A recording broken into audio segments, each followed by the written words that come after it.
Donc à l'heure où on est perpétuellement entre deux confinements, la campagne aujourd'hui a particulièrement la cote, surtout chez les citadins. On l'a vu pendant les deux confinements, il y a une partie des citadins qui sont partis dans leur résidence secondaire chercher un nouveau souffle. Et puis il y a une autre partie des citadins qui est en train de se poser des questions justement sur son mode de vie, qui aimerait changer de vie et trouver un mode de vie plus sain, avec un rythme peut-être plus lent. Mais il y a une question qui se pose pour ces citadins, c'est quelle vie est possible pour eux dans cette France oubliée.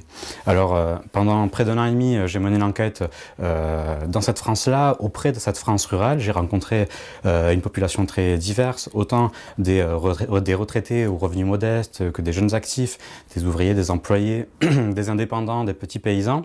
C'est cette France-là qu'on nomme bien souvent les perdants de la mondialisation, et cette France-là, je la connais parce que moi-même, je suis originaire de cette France rurale, je suis originaire des Pyrénées-Orientales, et c'est aussi pour cette raison que je traite cette thématique à Marianne. Mais ce que je sais aussi en étant originaire de cette France, c'est que c'est une France qui se bat, et c'est ce que j'ai voulu montrer dans ce livre. L'objectif de ce livre, c'est vraiment montrer tout le potentiel de ces territoires, et ce potentiel-là, cette France, elle le doit qu'à elle-même. C'est une France qui est abandonnée par l'État, qui a été abîmée par la désindustrialisation, qui est affaiblie par une agriculture qui est de moins en moins à taille humaine. Mais aujourd'hui, dans cette France, il y a une vraie réaction d'orgueil, et c'est ce que j'ai voulu montrer. Mais dans ce sursaut, dans cette réaction d'orgueil, il y a un élément qui est très important, c'est le mouvement des Gilets jaunes.